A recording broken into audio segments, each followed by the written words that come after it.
Tammy, you think your activity is crazy? This one is going to be even more crazy and silly, and we just want to activate the space because that's what we do best. So, in front of you we have the first small post-it note. Amongst your tables, listen to this instruction very clearly. Create 3 words. That can be, bizarre, silly, it can be cats or, tables or hotels or anything. Write it down within your group, 3 words on 3 separate post-it note, and pass it on to the next table. That's your first step. Yeah. 1 word per post-it in your group and pass it on to the next table. Everyone ready for the second step? Everyone got it? Yeah, got new words? Yeah? All right. Now is your chance to create a project or a business or an event out of the 3 words that is not connected to your community, or it can be. Right? Okay? And the example that we have here is hotel, traffic, and cloud. So you might want to create a hotel on a cloud that, avoids traffic, right? That's not a very good example, but create something bizarre, and a project that is so extraordinary.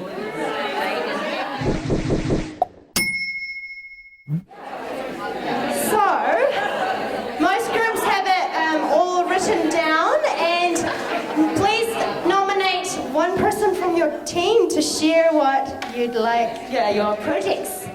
Yeah? Should we start here? Yeah? Tell us the 3 words and then your idea.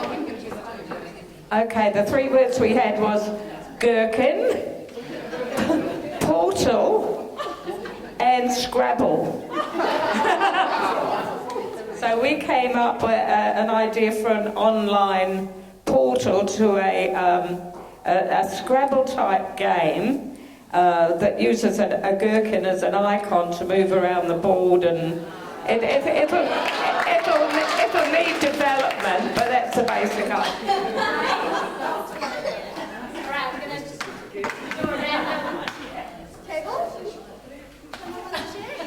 Okay, we had random books and food. So because the keyword is random, we get to change it all the time, so we've got lots of ideas. So sometimes it's a cafe and you turn up and you don't get to order your food, you get random food and there will be random books lying around. Other times you turn up and you have to go and sit at random tables and talk random books with random people, and you do get to order your food. And other times it's actually just a festival thing. You walk in, you get a number, and that just dictates what you're going to do in that cafe, and it's all random.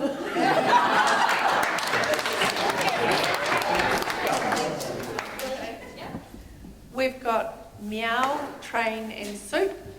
Meow, train and soup. So we have a soup train. It's going around and you go there for soup, and it's BYO cat. But also, you can train your cat to make soup on the train, and to sing, to meow for their soup.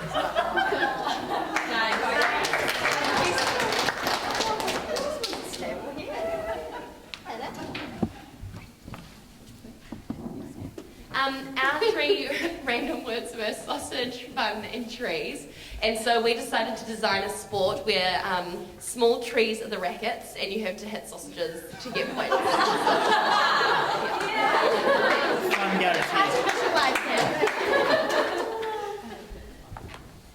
Our 3 random words were vegan, dinosaur and finance. So, our business is a vegan restaurant raising money to bring dinosaurs back to life.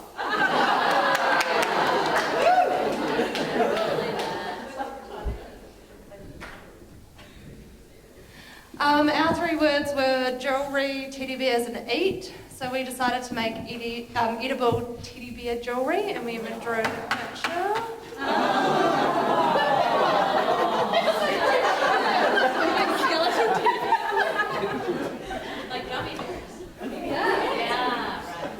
Okay, our words were volcano, octopus and space, and we have a business pitch for Richard Branston for Virgin Galactic. We are pitching to him that when he goes up into space, he has a a tourism business where people go visit a space station on the planet, and they go octopus diving in the volcano crater lakes.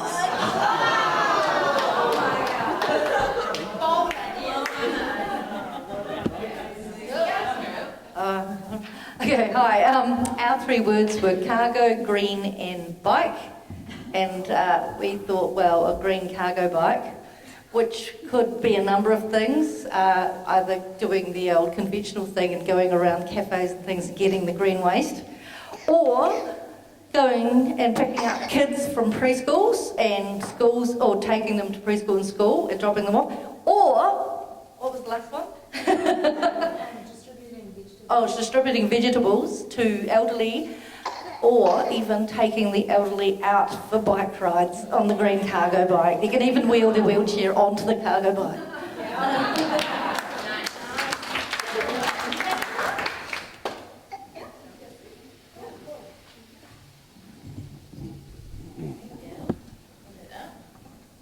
Awesome. So some $1 million ideas in the room, obviously. And I think we're already talking IP protection and some sort of, yep, all right, huge investments coming through. I love that. That was really cool. They're so random. And the worst thing is when you get one that's like the teddy bears or something, and you're like, really, is it going to be jewelry on teddy bear? Okay, yep. It works. You make it work.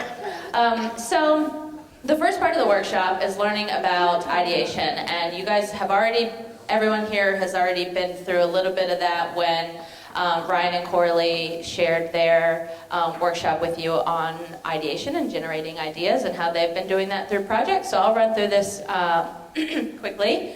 But we do a little about ideation in our organization. Pardon me. There was a time when we actually did our own ideas instead of help other people do their ideas, and that was a big fat failure, because what we realized was we weren't really enabling the rest of the community to do much, and we were taking on a whole lot of responsibility with a lot of risk, and not learning a whole lot in the process, and none of that could really be shared. So it was just us doing this thing, and then other people doing their other thing in isolation, and there was no collaboration in that effort. So that was very early stages for Ministry of Awesome. What we also realized is that all of these people have ideas, but there was no way for us to get them to share that with us or to share it with others, and they would hold on to that idea because they thought either it's not worth sharing or that somebody else would steal their idea. And so we realized, well, actually, especially through things like the Share an Idea campaign that was launched post-earthquake, ideas are actually a dime a dozen, and everyone's got their own ideas. Some people in this room probably have tons of ideas going through their head all the time, and you're writing things in a notebook all the time that says, gosh, I wish that existed, right? And so that's okay. There are ways to figure out whether an idea is worth pursuing or whether it's just worth handing off to somebody else, or whether it's worth actually getting a team around or some money around to keep it going. So up here it says, ideas are a dime a dozen. They come and they go, so don't be afraid to let your idea go and get creative with it. That's what we'll do a little bit more in an exercise very soon. So the other part is figuring out where ideas come from. So we talk about creating a business around a problem that someone has, or creating a solution around a problem that your community has. These are very real examples when you have, for example, you are the person who's a mom and you can't find a sitter, and that's a problem, and you are the one experiencing that all the time, and you go, you know what, it would be really cool if there was an app that connected me to babysitters in my area, or help moms find other moms who are free for carpool, or whatever that struggle is, because that's what your problem is all the time. So thinking about your community and understanding what their problem is a really good way to generate more and more ideas. And I think a lot of people in the room have already done a lot of that with your community and understanding what the needs are back home. So they come from you as the one generating that, they come from you as the one who are always having that problem, or you, the one in the community who knows your group and your tribe really well and trying to fix an existing problem with your solution. So I'll give you some examples that people have come to us with ideas about. Magdalena. She is starting this group. It's on Facebook right now, and it's called The Commuting Book. She is pitching at Coffee and Jam next Tuesday, so come watch her pitch if you're interested. But this community project is based around a problem that she notices that when you get on the bus, we are all looking at a smartphone. We're all really tied and dependent to a phone. I saw what you did just there. That's okay, we're gonna ignore that. So you have this problem, right?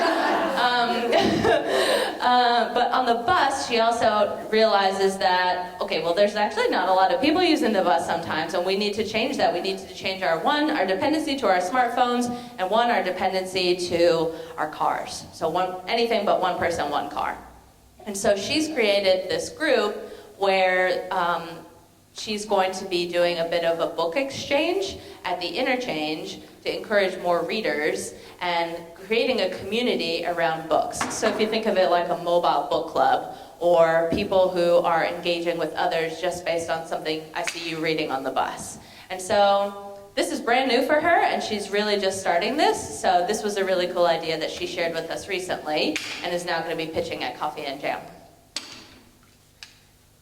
Anne was a woman I met about a year ago when I first started this job, and I was like, okay, so what problem are you solving? And she said, well, my community is the St. Barnabas Catholic Church, and it was destroyed, and they need money. And I said, okay, well, what else, are you doing like a fundraiser? Are you making something? And she said, one day, I think we won't have roadworks anymore. And I was like, bless you, I really hope we get there. And she goes, and when that day comes, we're gonna have a road cone shaped hole in our heart. And I was like, oh my gosh, we are. We're gonna miss that icon of a road cone. And yes, I'm hoping we also get there really fast. And so her idea was to actually make little souvenir road cones to sell as a fundraiser to raise money for the Catholic Church that they were raising money for reconstruction. And so it was really hard for her because she also didn't know how in the world she was going to manufacture souvenir road cones. And you see the ones at Quake City, and they're like $50 a pop or something ridiculous, and all these other ones that are fancy and ceramic. So she ended up connecting with somebody based on her pitch at Chucha Soup, who was going to make paper ones and just start raising money based on these small paper ones. So maybe some of you have seen these, but they're the little road cones made out of paper that you can put little flowers in. And so she's raised, I think, a little over $2,000, maybe $3,000 just on these little paper road cones. And so she's filling all our road cone shaped holes in our heart, which I thought was really cool. And we love those kind of projects because they're simple and they're meaningful, and she's really passionate about raising money for the church. So we wanted to support her that way. And the last example I'll give is Louie. So Louie went through an accelerator program last year based at ARA called Live the Dream. And it's for young social entrepreneurs, and he created this company called Cultivate Waste. And Cultivate Waste is targeting a very specific problem in the city center, in between all the 4 avenues, that there's no green waste collection for businesses in the city. And we all kind of went, are you serious? That doesn't exist already? And he said, no, it doesn't. There are other communities outside the 4 avenues that have green waste collection, some that don't, but I'm targeting the ones in the city center, the businesses, the cafes, the restaurants. He said, I used to work at a restaurant, and it would just drive me crazy that every night we would be dumping tons of food into the garbage that would go straight into the landfill, and there's hungry people, and there's compost that could be made from this, and then put back into the community garden so we could grow more food and give back to our land, give back to our people and feed our families. And so he created Cultivate Waste. He also delivers green cargo bag situation over here. Yes, this aligns perfectly. So he's also pitched at Chucha Soup, and he's also shared his idea with our with our growing coffee and jam community. So these are just examples of ideas that people have come up with based on a real problem that they saw in their community and wanted to see about what that looked like changing. Activity time! Told you! All right, so we're getting into the second to the larger Post-it note, and I'll toss it over to Erica to explain what this activity is about. All right, so the first activity was to get you sort of in that headspace of, where do ideas come from, and also generating random ideas from 3 random words. And now it's the time for you to think about the link project, match funding project that you've proposed. If you don't already have that, think about a project that you want to execute in your own community. But the thing that I want to get you guys to write down is, what is the problem you are trying to solve with that project in your community on this sized Post-it note, and put it on the parking lot. So I'll repeat that. So write down the problem you are trying to solve with the idea that you're proposing for the match funding, or any idea that you want to execute in your community, and put it on the parking lot.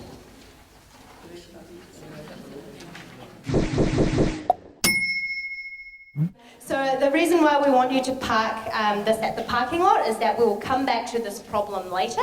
One of the questions I had in the crowd was that, so what if I had funding problems with getting a projector? And I thought, the idea is to get the funding, but it's to get the projector in place in a community hall. So without the projector, what will happen? So you're actually solving an existing social issue with, if you don't have a projector in a hall, you actually can't make presentations, or you can't gather people to view a movie, so you don't get that sort of community social gathering around that projector. So think about the problem now, but also just park it, and we'll come back to it, and we'll go on to the next part of it.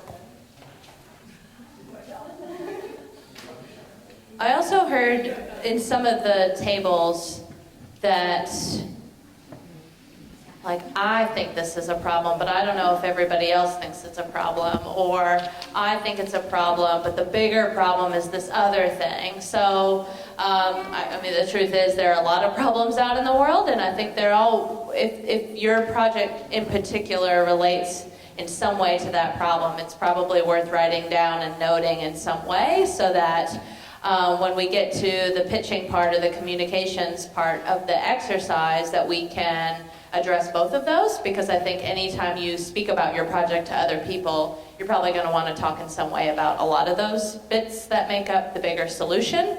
So don't feel too much pressure to isolate that one problem. There could be other problems. We discussed a root problem in one of the groups too. So feel free to identify or write a little bit more about the parking lot, but to put in the parking lot. The point of the parking lot is to, you're in your community and you're working on these problems, or you see these problems day in and day out. And that becomes really trying and taxing sometimes. Parking lot is there so that you can actually just put it aside for a little bit. So I hope that even in the next few minutes, you can feel like you're a little bit removed from it, learn something new, and then we can come and apply those things back to the problems that you're trying to solve in your community, okay? Okay, so validation and pivoting is the next part of the workshop, and those are really ugly words in my opinion. I think we can come up with better words to use, especially in a community setting, but this is a beautiful business jargon that we use all day long. Validation being getting the green light. So you get your warrant of fitness, and it says you can drive your car legally on the streets. You get your registrations. Somebody gives you the thumbs up that says, "Way to go! That sounds like a good idea. Keep going." And that's what validation is. It's actually you talking to the people who perhaps in your community have this problem, and them saying, "Oh my gosh, I'm so glad you're actually trying to solve this, because it's a problem I have all the time." Validating that you understand what they're going through and can help them find an answer to that. It's really getting in front of them and saying, is this a problem you have? And can you tell me a little bit more about it so that I can work on building a solution with the community in mind? Pivoting is not one of those like fancy dance moves we do like this or something. It's like turning your idea around on its head and going, that's actually one bit of it, but if you flipped it, maybe you could go that direction. Or think about it in a different way and ask somebody else about it. Maybe you could change and tweak a little bit about it so that you can actually get closer to the solution. Some of the examples we use at our organization are prototyping. So getting a version of your solution out to the customer's hands so that they can touch it and they can break it and they can feel it, they can taste it, they can go, this doesn't work for me, but if you put it in blue, that would be really cool. Or if you made it a little more accessible for my community, I think they would be interested in it. So pivoting is just another way of saying, how do you change it just a little so that it actually suits is actually a solution to the problem that you're trying to fix for your community. So those are the concepts. One of the big things that we see at the Ministry of Awesome is people make a lot of assumptions about what's wrong in the community or what's wrong with, they make a lot of assumptions about what their customer wants or what their community wants without ever talking to anybody. They just go, I think it's a problem, and I have this problem all the time, and so I'm just going to go over here, work on my thing, and then I'm going to show it to the world, and it's going to be beautiful and perfect, and everyone's going to pay me lots of money to do it. And unfortunately, that's not how it works. What you can do, though, is test those assumptions. So think about any assumption that you're making about the community that you're trying to solve a problem for, and think of a way that you would actually test those assumptions with the community and saying, I'm just assuming you really don't like using plastic bags at the grocery anymore. And then you get to talk to people who use plastic bags and they go, yes, I don't like using plastic bags, but I have no other option. And so you go, great, I was wondering if that was actually something that was a problem or if we just, went about it a totally different way. This is an assumption you're having, but you wouldn't know the real truth behind it unless you got in front of people and asked them if that's a real thing. So testing those assumptions is really important. Another thing we do is we send surveys out to people. So if you're starting a new business, for example, and you want to ask your particular target customer or your community in these cases, if it's something that they are interested in, you can send out surveys to people, right? You can send them online, or you can actually go door to door or at the market and hand out pieces of paper and ask them questions. And we try to get people to think of different ways to ask these questions, because a lot of times when you get in front of somebody and say, I'm making this cool new thing, wouldn't you like it? They go, yeah, that sounds good, I'll take it. But if you ask them to pay for it, that's a whole nother ballgame you're playing, and chances are they wouldn't put money up on the table.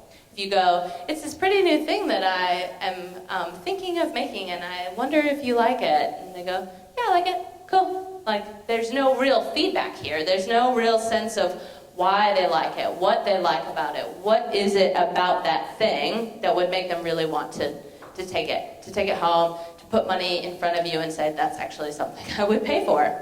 So there's a way of asking good questions and there's a way of asking bad questions. So when you do surveys, we often talk about being able to give people more than just a yes or no option, really giving them a scale to play with and saying, cool, I think I might have your solution, but I'm not giving you that solution just yet. I want to ask you a little bit more about your problem, and I want to follow you down this path that creates this problem. On a scale from 1 to 10, how big of a problem is it for you? And they go, it's like 9.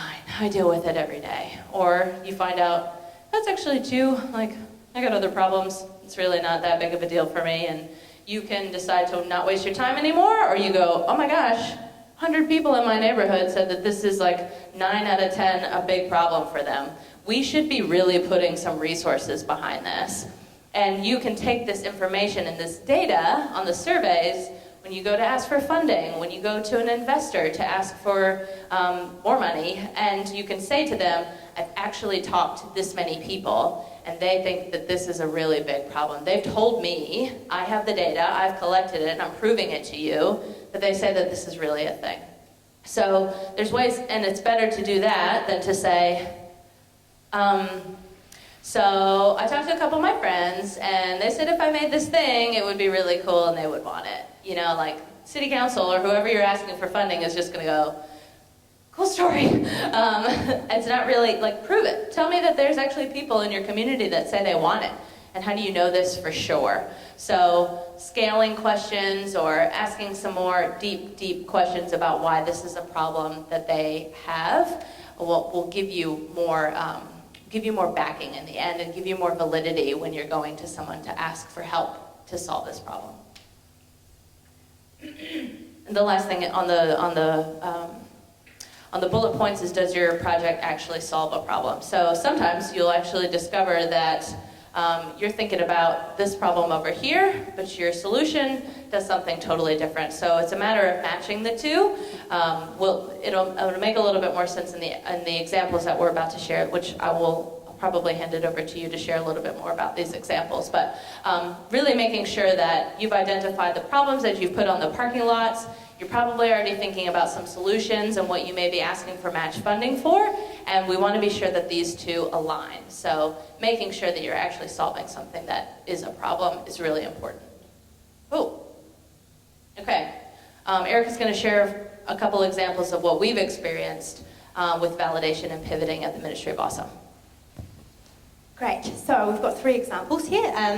The first one, as we mentioned, we are a very young organisation ourselves. A lot of the things that we do, we sort of do it ad hocly and to sort of test our ideas and to also get validation from our community to be like, okay, is this worth pursuing in the future? And one of these examples is Fail Club. So the problem we had was that we don't share our failures enough. A lot of forums that we're at, a lot of these events that we're at, we always celebrate success stories. We always tell stories that are successful or sharing experiences that people can then learn from to take it to their own project. But we often forget the negative side, the failures that people go through in terms of executing a project, or if they were communicating it wrong, and those sorts of, I guess, pain points of a project. And we really wanted to do share those by creating a unconference style setting for people to openly discuss these failures and surround people who are willing to share their failures. And that was sort of one example we've done last year. It was an ad hoc event, and we thought, okay, we see this problem. Let's make something that is sort of like a small-scale test prototype to see if people like it or not. And it turns out people loved it. We had lots of notes, and then it got shared around to over 3,000 people on our social media and also our mail newsletter. And we're going to do it again because we validated that idea and people want it and people think it's a good idea and they've experienced it, and we say, okay, let's do it again this year. So the next Fail Club we're going to do is next month at Coffee and Jam, which will be an hour Fail Club for people to come and share their failures. And the learnings we got was that we wanted to make future sessions a bit longer to allow each of the different groups of discussions to sort of cross over and share their failures, because one of the things we sort of focused on was we had facilitated groups and there weren't any crossover sort of communication between them. So that's something that we'll do next and make better. So the second example of validation we did is Christchurch Soup. So Christchurch Soup, the idea actually came from a foreigner country, and we thought it was a good idea, and there was nothing else in New Zealand or in Christchurch, so we partnered with Gap Filler. And the problem we saw was that there's not enough funding for early stage ideas. People always fund ideas that are, are solving bigger problems or have good products that are, at the end of the game, they have really good communication, but for people who've just started that journey, there's not enough backing or not enough funding to make those happen. So we saw that gap. And the solution we created along with Gap Filler was an event to crowdfund micro grants to help make things happen. And we've sort of piloted that for a year, and it's been validated that it is something that people wanted, and also they've found that it's really useful for them to have this sort of, a few $100 to start off the journey, but eventually actually build up the confidence for them to get more funding to pursue the idea. So we're going to continue that journey with Gap Filler and figure out how we're going to get the Christchurch supermodel into the suburbs. So you'll hear more about that in the future. And the last example is actually about pivoting, and this is my personal story from Link 1 project. Originally I thought, hey, how can we make bigger impact? How can we make people outside of the CBD involved in a discussion about social entrepreneurship, making things happen? And the first idea that I pitched to Link match funding was, hey, we should do this template for Christchurch Soup. But at that time, my problem was actually a program that we're running called Unreasonable Lab, where we only had 12 social entrepreneurs in this 5-day program, and it wasn't accessible to the public. So I thought, hey, let's target this problem first. And so I pivoted from creating the template to the unreasonable problem and opening up this public engagement series of events so the wider public can come in to some of the sessions during the program, actually learn bits and pieces of social entrepreneurship so they can become or get inspired to pursue a social entrepreneurship journey. And so that actually helped me realize that I can let go of the idea but still stick with the problem I'm solving or a problem that exists in my community, and in the end it really helped get across to about 2,000 people, and on the banner you see down the bottom was a dance party we had at the Dancer Mat, to sort of celebrate that sort of inclusiveness in the wider community. So I think that was a very success point. Yeah. Cool. All right, so now an activity about pivoting. So take the problem from the parking lot, so we're reviewing back to our problem, and now rethink about the idea that you had, whether or not it's still something that actually solves the problem. This is the moment that you can sort of recreate or refine that idea. Go.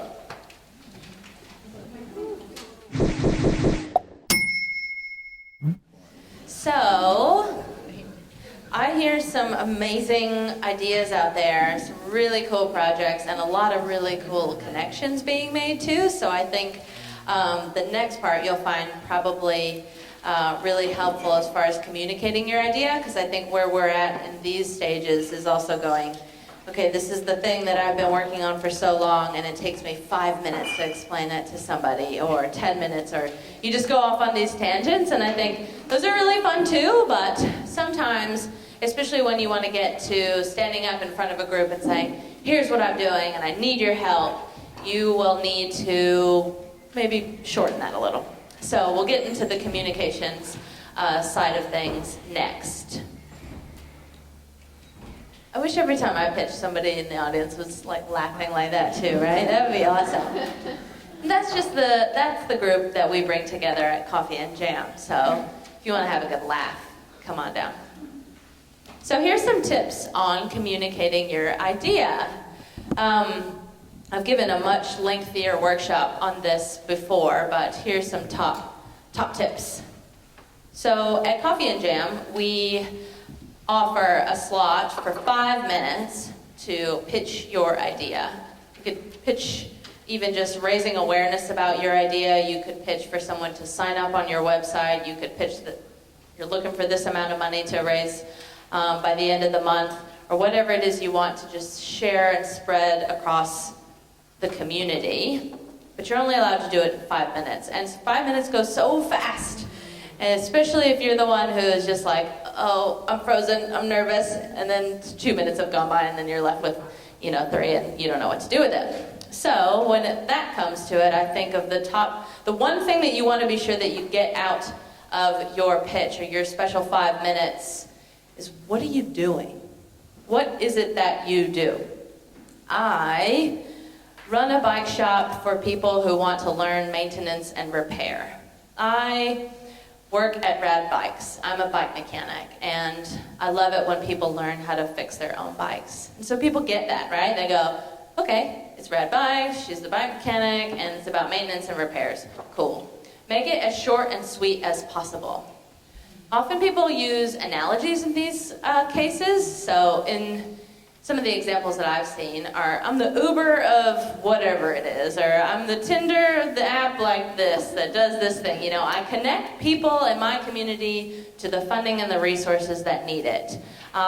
You make these equations that say, I do this thing for these people. I connect X with Y. And so being very clear about that in just one sentence, starting with that, grabs people's attention. And they go, I get it. That's what you do. I want to know more. Why are you doing it? So the most successful pitches that we have at Coffee and Jam especially are the people who are deeply, deeply passionate about what they do. So the why, about why you're doing it, can totally be that. I care so much about people in Christchurch, and I want them to be better at this thing, or I want them to have the resources that I never had, or I care about this problem because I have it too, Those are reasons why people are just really drawn into what you're talking about. And they go, oh my gosh, she cares. And I want to know a lot more about why. Why should I be involved? Like, just draw me in, draw me in. And so why are you doing it can also be, I'm doing it because nobody else is doing it right now, and that's a big, big problem. I've surveyed hundreds and hundreds of people, and they keep telling me that this is really messed up, and it should be fixed, and I want to fix it. And that's why people are like, ooh, she's trying to do something, like, just tell me more. So being very clear about what you're doing, and why you're doing it, and you're starting to weave this story for people to listen and to engage more with your pitch. Kind of similar to what I was talking about of why you're doing it is using proof on why you're doing it. So we talked a little bit about surveying other people and gathering this data and this validation of saying, I've tried it before. I tried this pilot program to provide breakfasts to students who don't get breakfasts at Rangiora High, right? And it worked. We tried it 5 times and it worked, and now we want to move to lunches or something like that. And somebody goes, oh, they've actually done this before. They're not trying it for the first time. It's not some random idea. They actually know what they're doing, and they've tried it and it's working. And we've got partnerships, we've got connections, we've got support, we've got resources that we're already there with. We need you, person in the audience who's listening to my amazing pitch, to help me and meet me halfway with whatever it is I'm asking for. So prove that you've got validation, that you've got that somebody else is supporting you, that there's data behind it. From looking at census data or from figures and statistics online that this is an issue worth solving. So some of that information is really worth sharing in your pitch. And we're probably already into like 4 minutes of your pitch, and then you go, oh my gosh, what do I do? And at the end we always go, tell them how they can help and find out more, right? So at the beginning you're like, this is who I am, this is what I'm doing, this is why I'm doing it. That's really important, and here's how you can help. And honestly, that's all you can get in 5 minutes, because you've done this in a way of telling a story. So you're giving examples that you work at the school and you know that this is really a problem, and you see the student who comes to school every day and he's hungry, or she's hungry. Or you see the emissions in the city are growing and growing and growing, and you're sitting in traffic for 30 minutes and it only used to take you 10 minutes to get to work, and you're weaving this story and using examples during your pitch to share to people once they're listening once you have them engaged in your pitch. So if you think of the last example of like an overarching theme to your pitch, what is the story you're trying to tell? What are the examples that people would really remember at the end of the day? The second part is about how to give feedback. So we'll do an exercise on practicing your pitch, and you're going to do that with other people at your table or other people in the room after we hear an example. And a really important part of practicing your pitch is also knowing how to give and to receive feedback. And so we like to think of ourselves at the Ministry of Awesome as like a puppy's den and not so much a dragon's den, that when you come into pitch, we're not like, oh, that's terrible, you're the weakest link, you know, get out of here. It's like, could you slow down a little, maybe? If you took a breath between those two sentences, people would understand you a whole lot more. Or we start to think about the questions that people at the end of Coffee and Jam would ask and say, what if you actually put that in your pitch, and then they won't be asking that question at the end of the day? Or, you know, use an example in your own life about why you're passionate about it, and share that story instead of just kind of reading off of the slides and me turning back like this and going da da da da da da da da da, right? So it's really important to be able to give feedback, to be open to receiving it, and to being an open, honest human group here of puppies, human puppies, that are here to help each other, right? And the more you practice that, the easier it becomes for you. So even like sitting down with a timer that goes off after 5 minutes puts it into perspective to you, that you go, oh my gosh, I've been talking for 10 minutes. Okay, I didn't think that would happen. So be open and honest with each other about, did you understand what they were saying? If you didn't, what part stood out to you? Expressing those insights into someone else's pitch is really helpful for the other person. If you're the one who's listening to another pitch, take a whole bunch of notes too, so that you can also remember later and give that feedback to them, or hand that over to them later if you don't cover everything. There's different ways to share that feedback that might work for some people and some that don't work for others, and we're all going to learn a little bit more about that today. So one of the softest landing places to pitch your idea is at Coffee and Jam. We've created this amazing platform where you can pitch to a room of people just like yourselves, 50 to 70 people if you wanted to sometimes. And the good thing is they're all filled with like coffee and bread and jam and stuff, and they're all nice and cozy in their seats. And so they're just like there to listen, and it's really fantastic. And then sometimes you get like 12-year-old students sitting in the front. They're like, what are you doing? Why are you doing it? And it's really great because you've got a huge variety of people, and it's the safe place to do it. And so we often prep the audience and say, this is the first time this person is pitching. They really want to know some feedback on how they did. And they're open and willing to hear that feedback, but also respect that this is the first time they're doing it. And that's huge, you know, and we want to celebrate that too, because it's really hard. So if you're interested at some point in ever coming to Coffee and Jam, definitely come. It's free. You don't have to register. You just show up. We feed you. That's amazing. And we couldn't do it without our amazing sponsors. But the other thing is, if you ever wanted to actually pitch at Coffee and Jam, that's a really good place to get practice. We also supply an hour of pitch practice for free before you get on stage. So it's not the first time you're ever really doing it. We can mock that for you and provide some feedback for you, look through your slides, and you get as much practice as possible, because that's what really it takes to have a successful pitch at the end of the day. And 5 minutes, again, goes super duper fast. Talking in front of your mirror is easy compared to getting in front of 50 people. So if we can make baby steps before you get to that, that's what we're here to do. All right. With that being said, we're going to do a live demonstration. Somebody in the room is coming up to pitch. Here she comes now.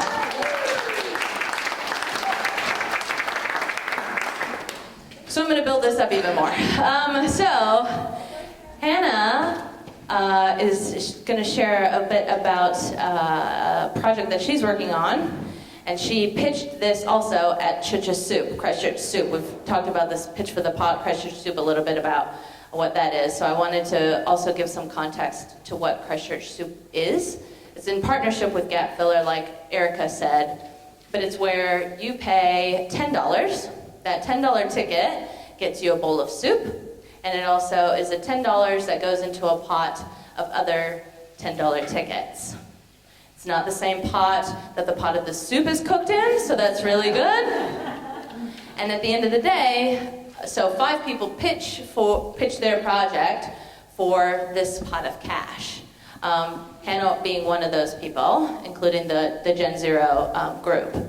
And at the end of the day, you have the possibility of winning hundreds of dollars to seed fund your cool project. And that is determined by the people in the audience who've had soup, and so they're also really full and cozy and warm and lovely, and have decided that they want to vote for your idea. So you get $10, goes into a pot of soup, you also get a vote, and then you, at the end of the day, we count the votes, and that person wins. This sounds like the most complicated way of describing chicha soup. What if there's a draw? There's never been a draw, and we've done it 5 times. That would be kind of cool, though. Maybe they split it? Basically, we'll come up with that. A recount.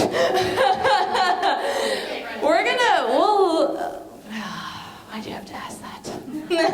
No, okay. So, I'm going to hand it over to Hannah to do a demonstration live pitch.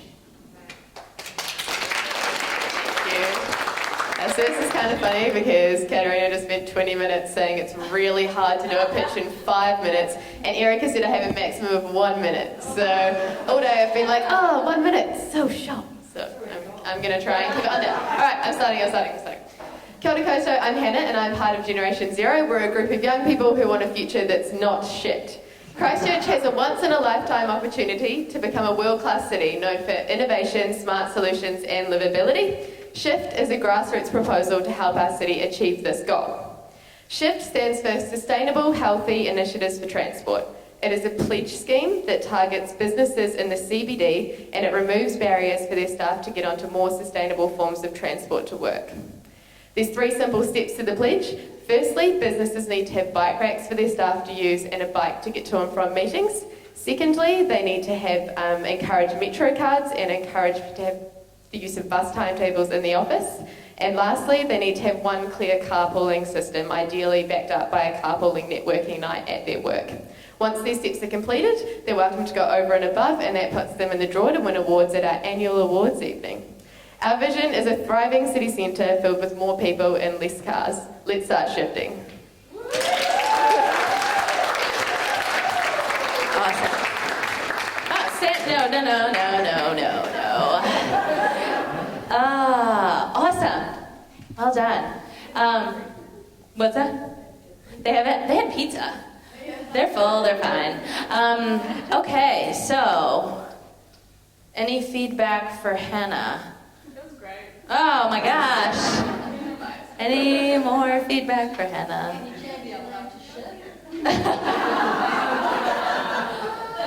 Okay, how about this? I'm going to turn it over to the audience and ask, what is she up to? And not the Gen Zero people. What did you remember from her pitch? Bikes and transport, less cars. When you mentioned the cycles, have you thought about, how should I put it?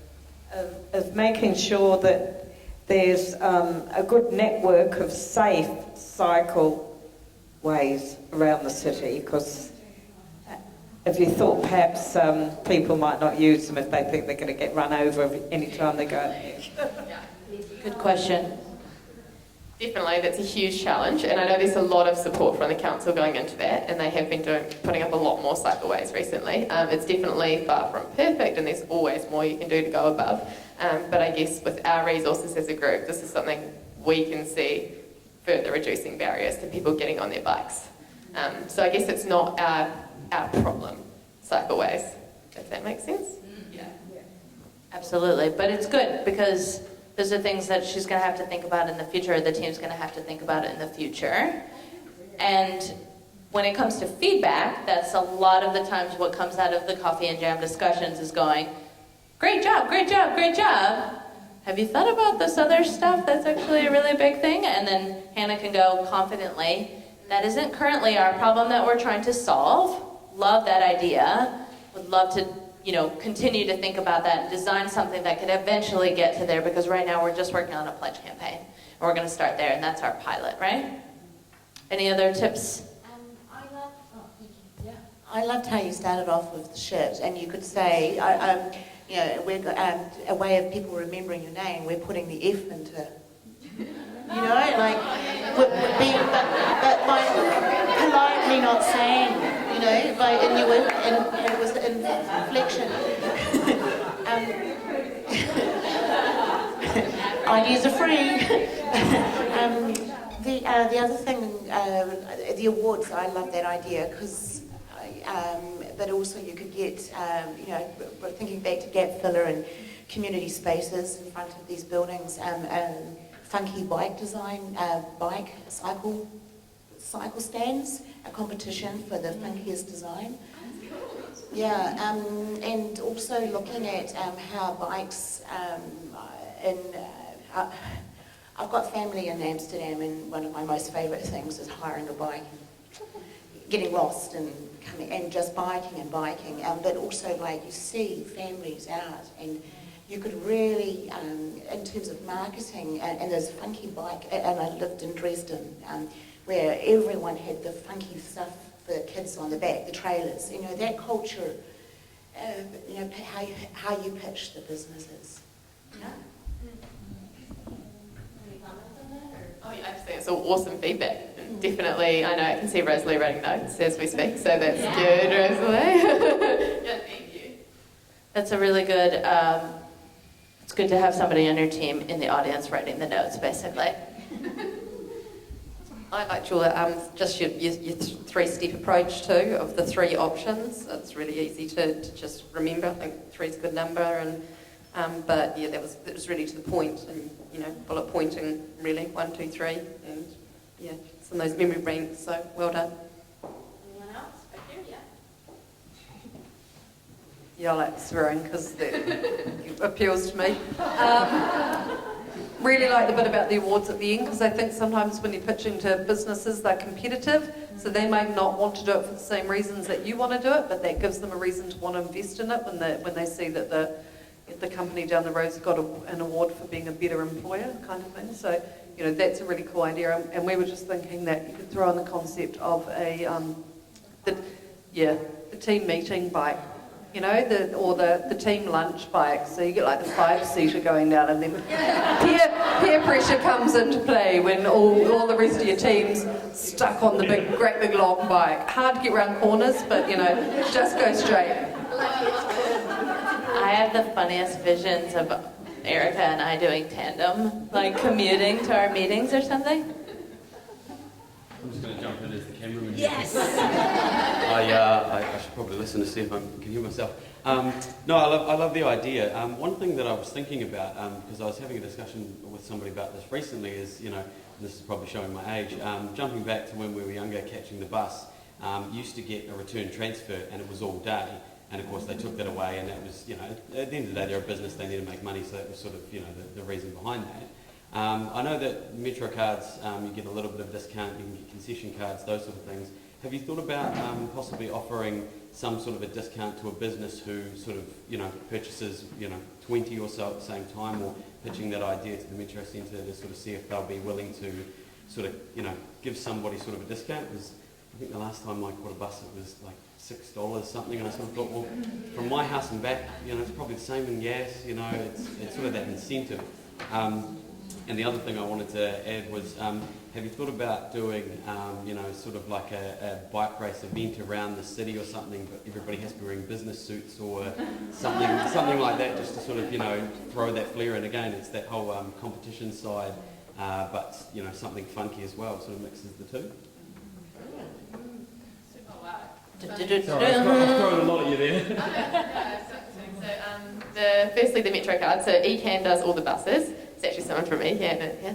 But we've been working with them really closely. Cost is a huge barrier, and we're aware of that. Metro cards is a big thing, because it does give you a discount, and we've been really encouraging them to continue their program. They've been going into businesses and setting all the staff up individually with Metro cards.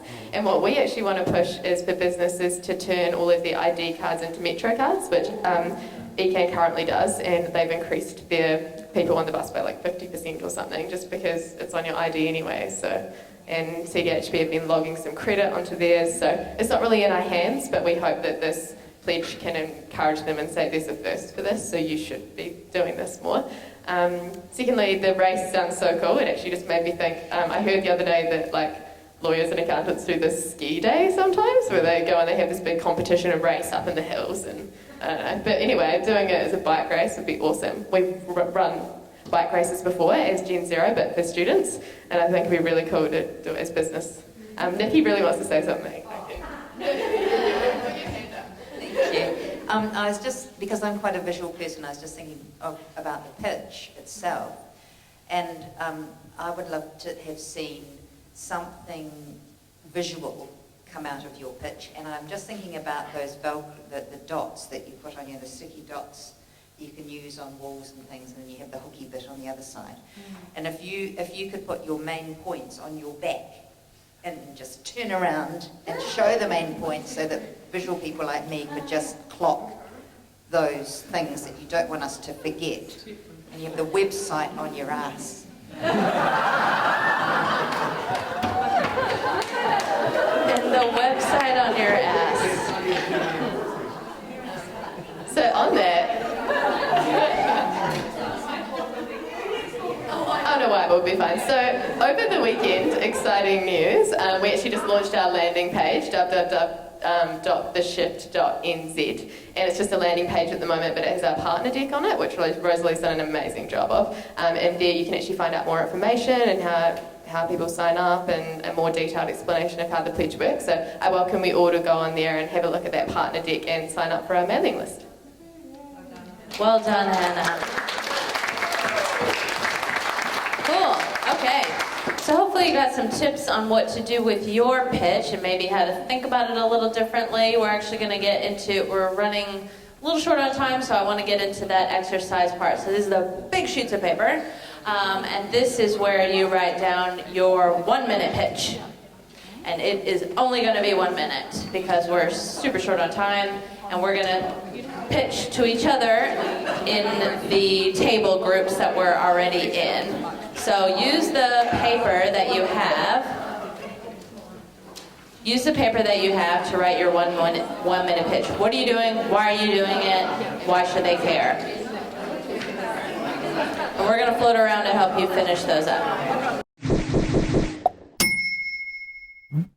We have a volunteer pitcher. Someone's coming up right now. It's a little impromptu pitch. She's got, ears and everything. All right, you have 1 minute to pitch.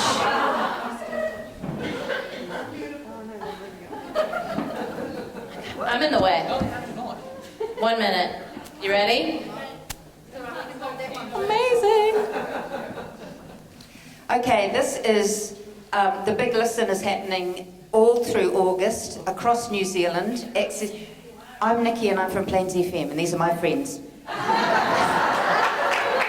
We are earfully here to tell you about the Big Listen. As I said, it's a nationwide campaign to bring awareness to New Zealanders about the 12 access stations that are in New Zealand, like Plains FM in Christchurch. We're the only access station in Canterbury.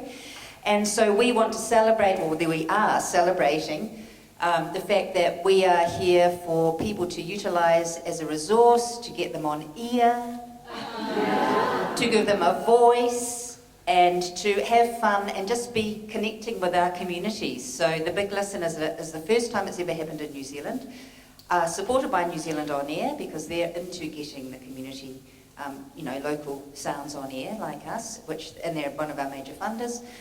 So the ears are going to get out and about around Christchurch, and so if you see them around, please support The Big Listen and go to the website, thebiglisten.co.nz, because there's a whole heap of stuff happening that you wouldn't even know about around New Zealand with access stations. We're pretty amazing.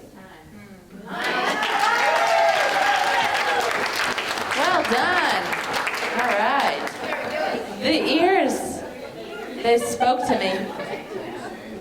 Thank you for sharing your pitch. Love it. I know what you're doing. I know how to get more information. You're obviously passionate about what you're doing. Great. So it's practicing. Getting that practice. Put it in front of people. Get on air, do your practice pitch. You got options. So we're going to jump right into the other parts of the last parts of our workshop, which is just sharing our resources with you. So the Innovation Ecosystem Map is a website that we've designed that is in beta to help everyone understand where the resources and support are out there for you and your idea. So it's a first version that's been out for about 6 months now, and we would love for you to go play with it and break it and find out where there are gaps in that. But it's a matter of going, I have this idea and I need, and then you can check off some services that you're looking for and support that you're looking for, and then some organizations get spit out so that you can get in touch with them directly through that website. So it's called, it's on our website, ministryofawesome.com/ecosystem. It's the Innovation Ecosystem Map. We also share blogs that we write and that others write with information about pitching. So tips on pitching, tips on prototyping and pivoting, and tips on whether coffee and jam or that sort of platform would work in your community. Those are just examples of some of the articles that are on our blog now, ready to read. I also encourage everyone to sign up for our newsletter, because it's where not only do we share information about what's happening at the Ministry of Awesome, well, we open it up to the community and we say, if you've got something interesting in your community, an event, for example, that you want to spread the word, ears, we're all ears. Basically, that's what I'm trying to say. We're all ears. We'll share it with our newsletter group, which is huge. Lastly, we could not do what we do without our core partners and our support. So thank you to the Rata Foundation. Woo! And thank you to Christchurch City Council. We really appreciate it, and we do what we do because of you, so really thank you. And thank you to Link for having us. We are around for the evening. Thank you for having us. If you have any questions, we'll field those after this. All good? Hang on. And I just want to say thank you for all of you for doing some awesome things and awesome initiatives and activating your communities through your ideas. Hopefully this workshop has helped you, learn some skills about pitching, but also about ideating and pivoting and letting go of your ideas, but also stay true to your community and trying to solve those big problems out there in Christchurch. And I applaud you for that, and thank you again for having us, and over to Tim. Evening, Tim. Thanks again.